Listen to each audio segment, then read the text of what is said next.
आज के दिन मनन करने के लिए परमेश्वर के द्वारा दिया गया वचन है दानियल की किताब अध्याय 9 वचन 21, वचन 22 और वचन 23 देखेंगे। दानियल का अध्याय 9 वचन 21, 22 और वचन 23 देखेंगे। हम इस बात को देखेंगे कैसे दानियल ने अपनी प्रार्थनाओं का 100% उत्तर पाया। 100%। तो जब हम प्रार्थना करते हैं तो कैसे इसका जवाब पाए, प्रार्थना करने पर जवाब पाया तो कैसी प्रार्थना करने से जवाब आता है। इसके लिए मैं आपको 6 या 7 कारण संक्षिप्त में बताऊंगा और उसके बाद में हम मिलकर प्रार्थना करेंगे। आपके जीवन में परमेश्वर आपकी प्रार्थनाओं का उत्तर देंगे और महान आशीष देंगे। तो आइए इस समय दानियल अध्याय 9 वचन 21, वचन 22 और वचन 23 पढ़ते हैं। जब दानियल प्रार्थना कर रहा था तब वो पुरुष जिब्राइल जिसे मैंने उस समय देखा जब मुझे पहले दर्शन हुआ था, उसने वेग से उड़ने की आज्ञा पाकर सांझ के अन्नबलि के समय मुझको छू लिया और मुझे समझाकर मेरे साथ बातें करने लगा। उसने मुझसे कहा, हे दानियल, मैं तुझे बुद्धि और प्रवीणता देने को अभी निकल आया हूँ। जब तू गिड़गिड़ा कर विनती करने लगा तभी इसकी आज्ञा निकली, इसलिए मैं तुझे बताने आया हूँ। क्योंकि तू अति प्रिय ठहरा है, इसलिए उस विषय को समझ ले और दर्शन की बात का अर्थ जान ले। दानियल जब प्रार्थना कर रहा था तब जिब्राइल स्वर्गदूत परमेश्वर की ओर से उसकी प्रार्थना का उत्तर लेकर आया। जब दानियल ने प्रार्थना की तो उसका उत्तर आया। प्रार्थना का उत्तर केवल परमेश्वर से आता है। दानियल ने प्रार्थना की। नए नियम में कर्नेलियुस ने प्रार्थना की और उसका उत्तर आया। वैसे ही पवित्र वचनों में हम देखते हैं कि बहुत से लोगों ने प्रार्थना की। जब प्रार्थना कर रहे थे तो परमेश्वर ने उन पर बहुत सी बातों को प्रकट किया। जब उन पवित्र लोगों ने प्रार्थना की तो परमेश्वर ने उन पर बहुत बातें प्रकाशन के रूप में प्रकट कर दी।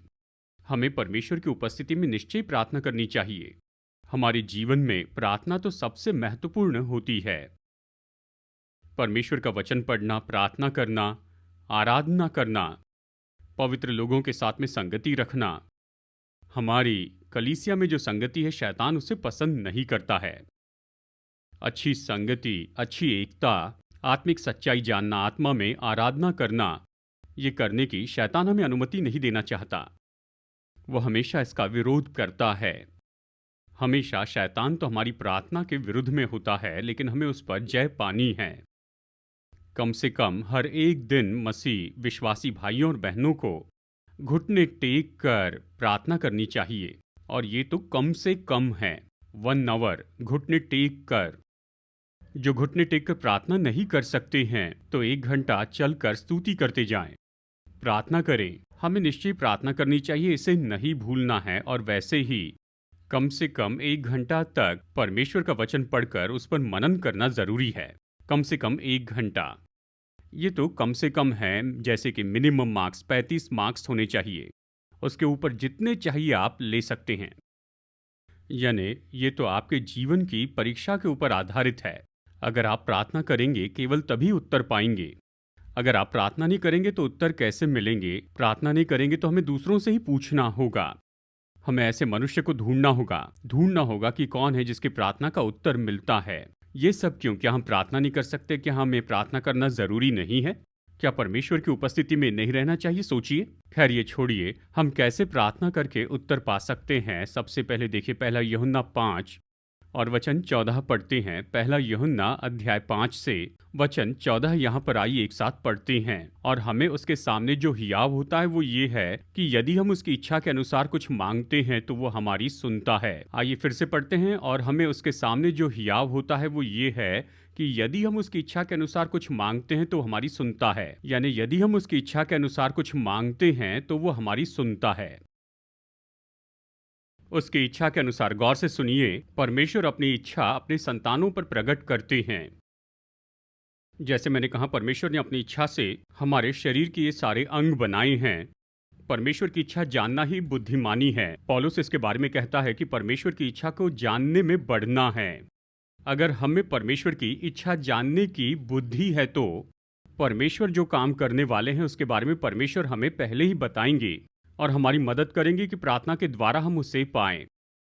जब परमेश्वर अपनी इच्छा हम पर प्रकट करते हैं तो हम खाली न बैठे, हम प्रार्थना करें और उसे परमेश्वर की उपस्थिति में रखें। कई दिनों तक, कई महीनों तक, कई साल तक, कई बार उपवास प्रार्थना करनी है, रात भर प्रार्थना करनी है, विशेष प्रार्थना करनी है। जब हम अच्छे से प्रार्थना करेंगे तो ये सारे काम जरूर होंगे। परमेश्वर ने अपनी इच्छा अब्राहम पर प्रकट की थी। परमेश्वर ने कहा, एलियाजर तेरा वारिस नहीं होगा, मैं तुझे सारा के द्वारा पुत्र दूंगा। इस तरह से परमेश्वर ने प्रतिज्ञा की, इसलिए वही तेरा वारिस होगा। इस तरह से परमेश्वर ने उसे सब बताया और इसलिए वो इतने समय तक राह देखते रहा। और जब वो नियुक्त समय पूरा हुआ 25 साल बाद, परमेश्वर की ये इच्छा पूरी होने के लिए 25 साल का समय लगा। उस समय काल के बाद निश्चय ही अब्राहम ने परिपूर्ति पाई। इसहाक वो प्रतिज्ञा का पुत्र था। अब्राहम का परमेश्वर, इसहाक का परमेश्वर, याकूब का परमेश्वर हम कहते हैं ना। इसहाक से तेरा वंश होगा, इस तरह परमेश्वर ने कहा।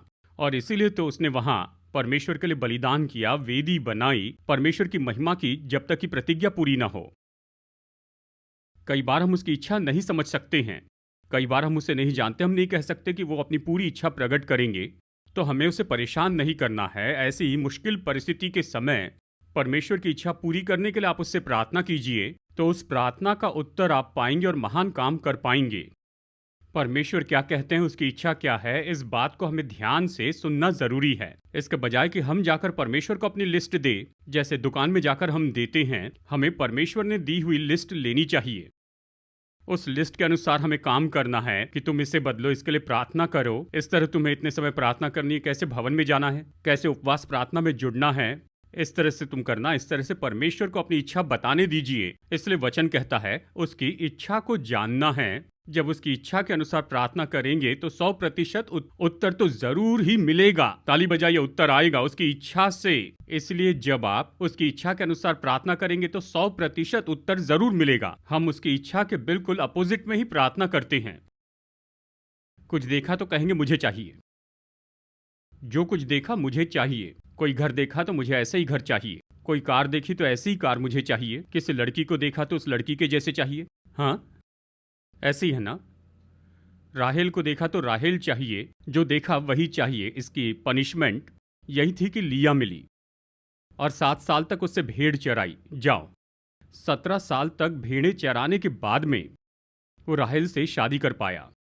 ससुर सुपर था, जो देखा वही चाहिए, ऐसे नहीं।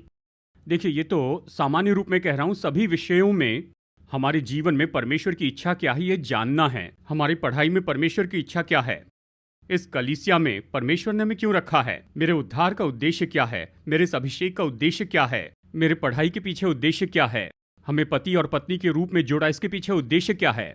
परमेश्वर ने हमें 2 या 3 या कहिए 10 बच्चे दिए, इसके पीछे उद्देश्य क्या है, उसने क्यों दिया, क्या है उसका प्लान। परमेश्वर का प्लान क्या है, उसने ये क्यों दिया है। जो व्यक्ति इसे समझ लेता है वो कभी अंधकार में नहीं चलेगा, ज्योति में चलेगा। पर हम इसे नहीं समझते हैं, हमें कुछ पता नहीं। कलीसिया में बहुत से लोग आकर ऐसे चले जाते हैं, नंबर 1 बड़ा बिजनेस करने के लिए या फिर करोड़पति होना चाहते हैं। केवल उनका यही उद्देश्य होता है, या बड़ा अधिकारी बनना है या आईएएस बनना है। ये सब ऐसा नहीं है। मेरे लिए परमेश्वर की योजना क्या है, प्लान क्या है, इच्छा क्या है, उसे समझकर हमें नक्शे के जैसे उसे लेना है, उसके लिए प्रार्थना करनी है। और जब प्रार्थना करेंगे तभी तो उत्तर आएगा। वो आपके साथ ऐसे ही करते रहेंगे। दाऊद पहला इतिहास 17 में कहता है, हे परमेश्वर, तूने अपनी इच्छा मुझ पर प्रकट की है और इसलिए मैंने तुझसे विनती करने का साहस किया है। उसने कहा, अपनी इच्छा प्रकट कर ताकि मैं तेरा भवन बना सकूं। वो भवन बनाने के लिए तेरी इच्छा क्या है, ये प्रार्थना की। देखिए, उस अध्याय के आखिरी वचन में बताया है, उसके घराने पर आशीष दी, इसलिए वो सदा आशीषित है। यानी उसने वहां पर बलिदान किया, इच्छा जानी, प्रार्थना की और वैसे ही किया। हम में से बहुतों के पास प्रकाशन है, हम बहुत कुछ करते हैं, लेकिन हम प्रार्थना नहीं करते हैं, हम विश्वास नहीं करते हैं, इसलिए बहुत कुछ नहीं होता है। ताली बजाइए, हालेलुया। यदि आप इच्छा जानते हैं तो प्रार्थना के द्वारा उसे ले लें। समझ रहे हैं ना। इसलिए अच्छी प्रार्थना करनी है, नहीं तो ये नहीं होगा। बुरे सपने जैसे या सिनेमा जैसे भूल जाएंगे और पूरा जीवन ऐसे बीतेगा, कुछ नहीं होगा। महीने महीने बीते, 12 महीने के बाद 1 साल बीत जाएगा। उम्र कम नहीं की जा सकती है। हाँ, 40 साल का हो गया, फिर 50 से 51 के हो जाएंगे, फिर 70 से 71 के हो जाएंगे और चलने के लिए छड़ी लगेगी। 75 के होने के बाद में बिस्तर पर पड़ जाएंगे। बच्चे और नाती पोती आपके पास में आएंगे, आपके मरने की राह देखेंगे, मृत्यु पत्र लिखवा लेंगे, रजिस्ट्रार के पास लेकर जाएंगे। दस्तखत के लिए बैंक में लेकर जाएंगे। हालेलुया। आप ना देख पाएंगे ना सुन पाएंगे। जिंदगी छोटी है, इसके खत्म होने के पहले परमेश्वर को आपको बताना है। ये जिंदगी खत्म होने के पहले ही परमेश्वर को आपको बताना कि क्या करना है। हमें प्रार्थना करनी है और सही समय पर, यानी 40 साल की उम्र में जो काम है, जो 50 की उम्र के काम है, 60 की उम्र के काम, 70 की उम्र के काम, अंत में हमें किसी पर आधारित नहीं रहना है। हम सभी के सामने इस तरह से कह सकेंगे, सबको बुलाकर आप ये कह पाएंगे कि देखो मैंने प्रभु की इच्छा पूरी की है, देखो तुम सबको मैंने पढ़ाया है, काम करने के लायक बनाया है, परमेश्वर की इच्छा को भी पूरा किया। मैंने परमेश्वर की इच्छा पूरी की है। तुम अच्छे से रहना, प्रार्थना करना, एक दूसरे से नहीं लड़ना। मैं स्वर्ग जा रहा हूं, तुम मेरे बाद में आओगे, हम वहां पर फिर मिलेंगे। ऐसे पहले बस से चले जाइए। कितने लोग समझ रहे हैं? हालेलुया कहिए, हालेलुया। उसकी इच्छा जानकर प्रार्थना कीजिए। ऐसी प्रार्थना के कारण ही उत्तर आएगा, आप आशीष पाएंगे। क्या आप समझ रहे हैं? हमारा परमेश्वर गूंगा नहीं है। परमेश्वर धोखा देने वाले नहीं, एक कहकर दूसरा करने वाले परमेश्वर नहीं। सीधा बोलते हैं, जो कहा वो करते हैं। वो सर्वशक्तिमान है, उसके लिए कुछ भी असंभव नहीं है। वो सब कुछ कर सकते हैं। तो ताली बजाकर परमेश्वर को धन्यवाद दीजिए। दूसरी बात, यूहन्ना 16 वचन 23 और 24। आइए इन वचनों को पढ़ते हैं। यूहन्ना 16 वचन 23 और 24। आइए इन वचनों को एक साथ पढ़ते हैं। उस दिन तुम मुझसे कुछ न पूछोगे, मैं तुमसे सच सच कहता हूँ, यदि पिता से कुछ मांगोगे तो वो मेरे नाम से तुम्हें देगा। आइए इस वचन को फिर से पढ़ते हैं। ये कहता है, उस दिन तुम मुझसे कुछ न पूछोगे, मैं तुमसे सच सच कहता हूँ, यदि पिता से कुछ मांगोगे तो वो मेरे नाम से तुम्हें देगा। मेरे नाम से वो तुम्हें देगा। इसका अगला वचन तो बहुत ही सामर्थी है। हाँ, इसे पढ़ते हैं। वचन 24, अब तक तुमने मेरे नाम से कुछ नहीं मांगा, मांगो तो पाओगे कि तुम्हारा आनंद पूरा हो जाए। यानी वो कहते हैं, अब तक तुमने मेरे नाम से कुछ नहीं मांगा, मांगो तो पाओगे कि तुम्हारा आनंद पूरा हो जाए। देखिए प्रभु यीशु ने क्या कहा, मांगो तो पाओगे ताकि तुम्हारा आनंद पूरा हो जाए। चलिए इसका अगला वचन भी यहाँ पर हम पढ़ लेते हैं। हाँ, मैंने ये बातें तुमसे दृष्टांतों में कही हैं, परंतु वो समय आता है कि मैं तुमसे दृष्टांतों में और फिर न कहूंगा, परंतु खोलकर तुम्हें पिता के विषय में बताऊंगा।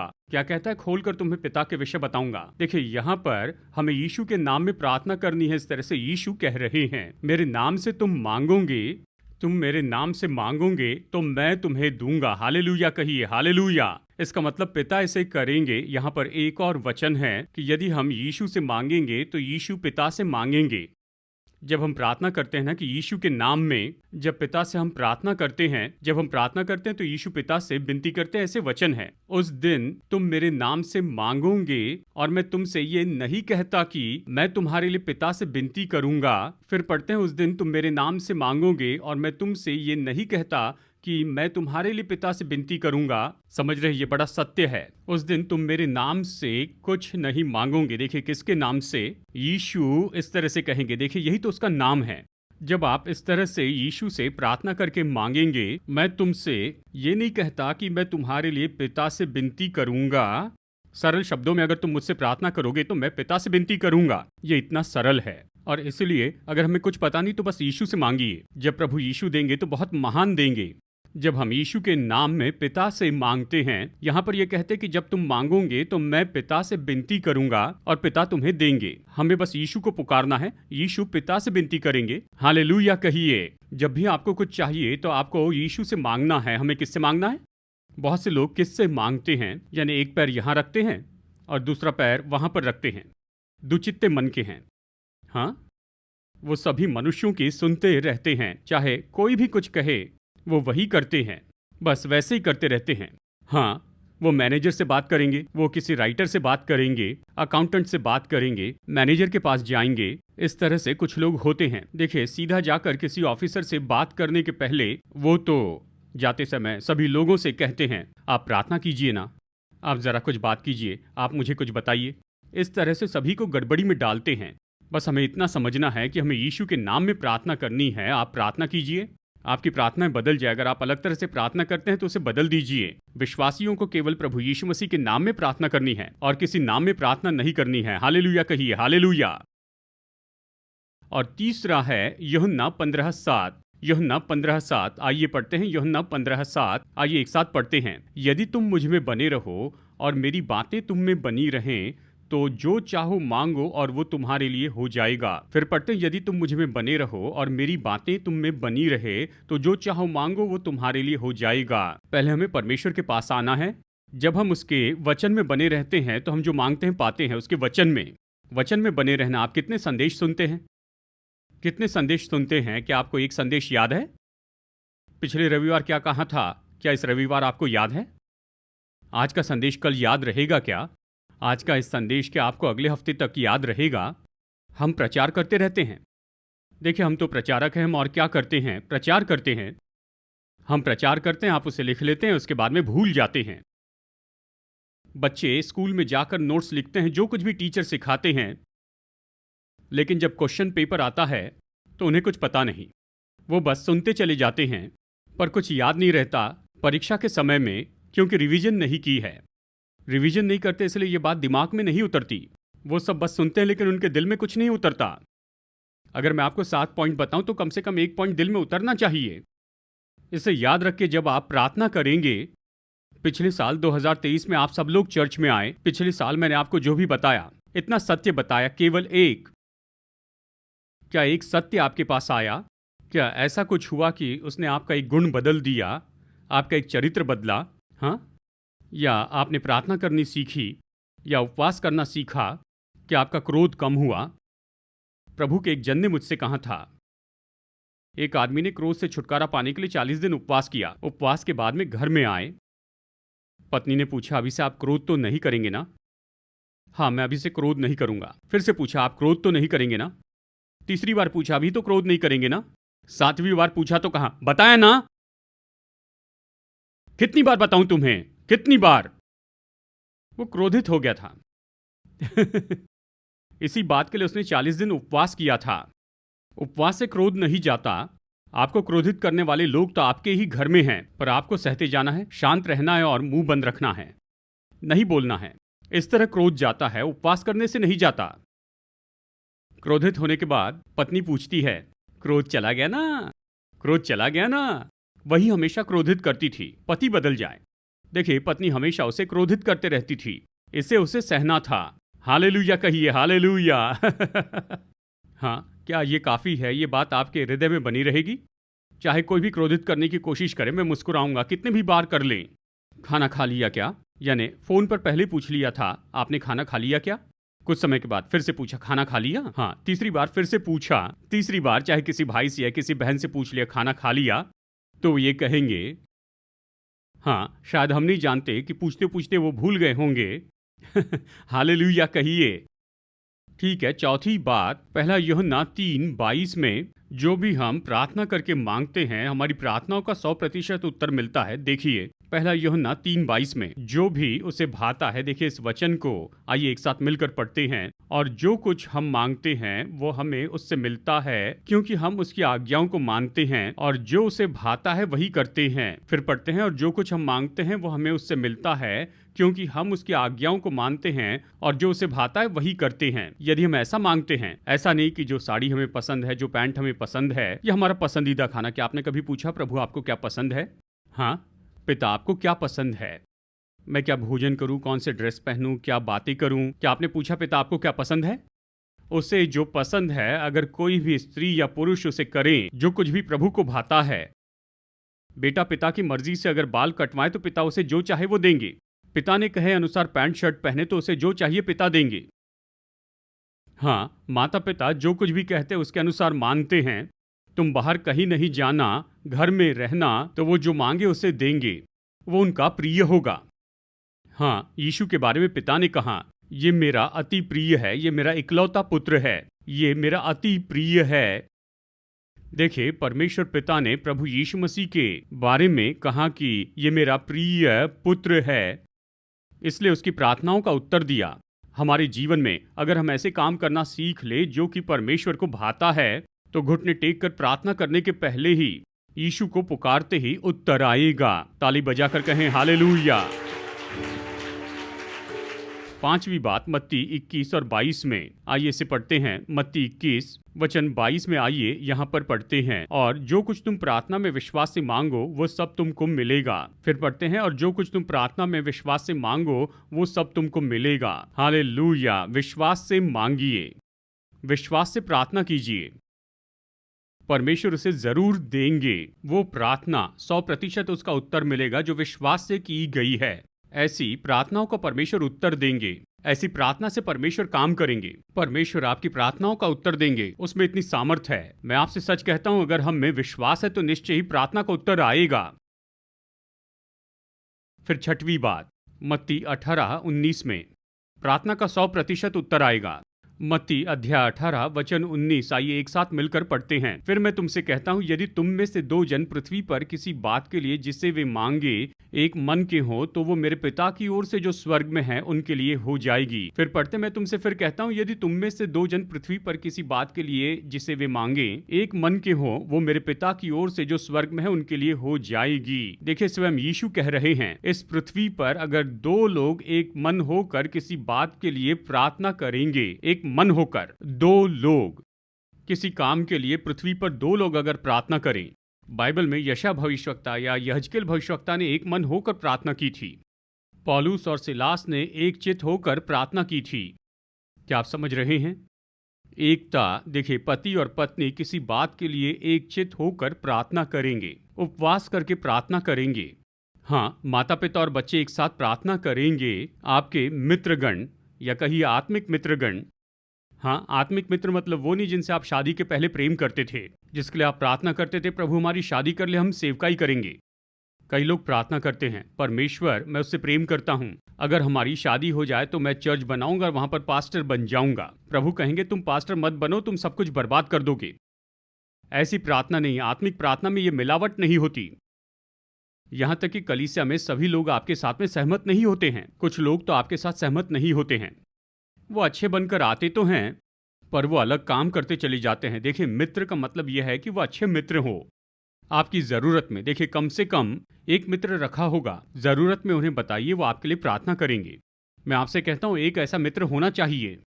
देखिए, किसी परिवार में काम के लिए, बच्चों के लिए, शांति के लिए, या फिर बच्चों के शादी के रिश्ते के लिए, इन सब बातों के लिए प्रार्थना करते हैं। कहिए, पति और पत्नी एक काम के बारे में एक मन होकर प्रार्थना करें तो काम जरूर पूरा होगा। ताली बजाइए, हालेलुया।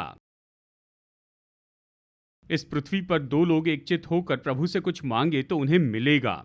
और फिर आखिर में प्रेरितों के काम 10:2 में, इसमें कर्नेलियुस ने प्रार्थना की, उसने दान देकर प्रार्थना की, उसने बहुत सा दान देकर प्रार्थना की। प्रेरितों के काम 10:4 में जब वो प्रार्थना कर रहा था तो वचन कहता है कि उसकी प्रार्थनाएं और उसकी भेंटें परमेश्वर के पास पहुंची। जब हम दान देकर प्रार्थना करते हैं तो 100% उत्तर मिलता है। कुछ लोग अच्छी प्रार्थना करते हैं पर भेंट नहीं देते हैं। क्या नहीं देते? दान देना है तो कंजूसी से देते हैं। कुछ लोग भेंटें नहीं देते हैं। कुछ लोग प्रभु को भेंट नहीं देते हैं। भिखारी को देखते हैं तो कहते हैं ये इनके खुद के कामों के कारण है, या ऐसी दशा में है। बाइबल इस तरह से कहती है। व्यवस्था विवरण 28 में वहां पर श्राप बताए गए हैं। कुछ परेशानियां गर्मी बढ़ने के कारण होती है। इस तरह कहते हैं, शरीर में गर्मी बढ़ने से पाइल्स हो जाता है। गलत नहीं। देखिए, लोग कहते हैं बॉडी हीट, लेकिन देखिए बाइबल व्यवस्था विवरण 28 में कहती है कि ये श्राप है। मैं नहीं कह रहा, देखिए बाइबल कहती है। मरकुस 5 में शैतानी बातों से दिमाग खराब हो जाता है। मरकुस 9 में शैतान के कारण उसे मिर्गी आई थी, कहा गया है। इससे क्या होता है? नर्वस डिसऑर्डर होता है। देखिए, मेडिकली ये बात तो सही है। देखिए, हमारे मन में ये सारी समस्याएं आती हैं। डॉक्टर भी सही तरह से बताते हैं कि ये ऐसा ऐसा है। वो कहते हैं आपका मन डिप्रेशन में है, आप ज्यादा चिंता करते हैं, पति के बारे में सोचते हैं या बच्चों के बारे में, पैसों की परेशानी। बताइए आपको कौन सी परेशानी है। वो आपको दवाइयां देते हैं, आपकी भलाई चाहते हैं। इन सबके साथ हमें प्रार्थना करनी चाहिए, हमें दुआ भी करनी चाहिए। क्या आप समझ रहे हैं? देखिए, ऐसे बहुत से लोग हैं जो बस प्रार्थना करते रहते हैं, अच्छे से प्रार्थना करते, दूसरी की सोचते नहीं। चाहे कोई भी उत्सव हो, कोई भी पर्व हो, इन सब में मुझे क्या चाहिए, बस इसी के बारे में सोचते हैं। मेरे लिए क्या मायने रखता है? 10 पैसे देने को तैयार नहीं। कुछ लोग गरीबी में होते हैं, कुछ लोग भीख मांगते हैं, कुछ लोगों के पास खाना नहीं या कपड़े नहीं हैं, कुछ लोग शारीरिक विकलांग हैं, अंधे हैं, बहरे हैं, उनको काम चाहिए। आप इन बातों को जरा देखिए। वो मुश्किल में है, परिवार बड़ी मुश्किल से चलाते हैं। उन्हें भोजन लेकर दीजिए, 50 रुपए 100 रुपए का भोजन दीजिए। हम सबको नहीं दे सकते हैं, पर कुछ लोगों को तो दे सकते हैं ना। देखिए, कुछ लोगों को यहाँ पर देने में ही परेशानी है। कुछ लोगों को कितना भी दे दे कम पड़ता है, उन्हें कितना दे पूछते हैं। लेकिन कुछ भी हो, हमें कुछ तो देना चाहिए। देखिए, ऐसी बात है कि कुछ लोगों को देने में परेशानी है, दो तो परेशानी है, नहीं दो तो भी परेशानी है। देने में परेशानी है या नहीं देने में परेशानी। देखिए, ऐसी बहुत सी बातें हैं। दीजिए। जब हम दान देते हैं तो निश्चय ही प्रार्थनाओं का 100% उत्तर मिलता है। दान के कारण हालेलुया कहिए, हालेलुया। आइए खड़े हो जाएं, हालेलुया। परमेश्वर आपकी प्रार्थना का जरूर उत्तर देंगे। 100% आपकी प्रार्थनाओं का जवाब मिलेगा। दानियल ने प्रार्थना की, जिब्राइल स्वर्गदूत उस प्रार्थना का उत्तर लेकर आया। परमेश्वर की इच्छा के अनुसार प्रार्थना करें तो उत्तर मिलेगा। जब यीशु के नाम में प्रार्थना करते हैं तो यीशु अपने पिता से कहते हैं, यीशु पिता से विनती करते हैं कि वो काम पूरा हो जाए।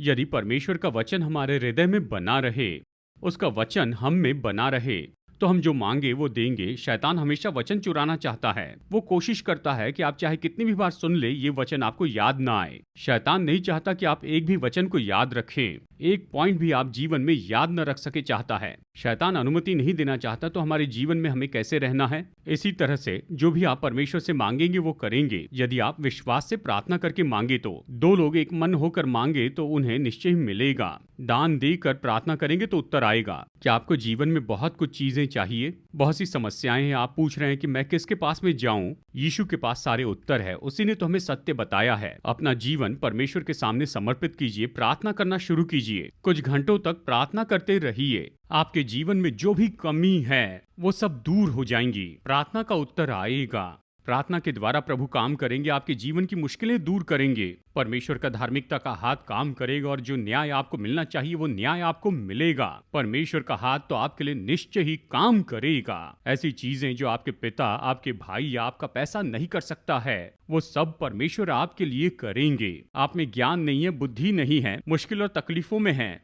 चाहे जो कुछ भी हो, प्रार्थना कीजिए। परमेश्वर की इच्छा और योजना के अनुसार प्रार्थना कीजिए। वो स्वर्ग आपकी मदद के लिए तैयार है। आइए ताली बजाकर परमेश्वर को धन्यवाद कीजिए। प्रार्थना के समय आइए अपने सिर पर हाथ रखिए। पिता, आज के पाठ के लिए आपको धन्यवाद देते हैं जो आज आपने हमें सिखाया है। प्रार्थना का 100% उत्तर मिलेगा। कैसे प्रार्थना करनी ये आपने हमें बता दिया है। प्रभु, आपकी संतान इसमें काम करने लगे और इसके अनुसार करते चले जाएं। ये अपनी प्रार्थनाओं का उत्तर प्राप्त करते चले जाएं और ये आपके कामों को देखे और आपके नाम को महिमा दे, ये गवाही दे, चाहे ऑनलाइन या टीवी पर देख रहे हैं। मैं प्रार्थना करता हूँ इन सभी को आप आशीष दीजिए। ऐसा सब कुछ करने के लिए आपका धन्यवाद। यीशु के नाम में मांगते हैं पिता, आमीन आमीन, हालेलुया। आप सब जा सकते हैं। परमेश्वर आपको बहुत आशीष दे। Contact detail Brother K.N. Rajan, Jesus Does Miracles Church, Nettiyan Vilai, Mamuttukadai, Viricode Post, Kanyakumari District, Tamil Nadu 629165. Mobile 9043795952.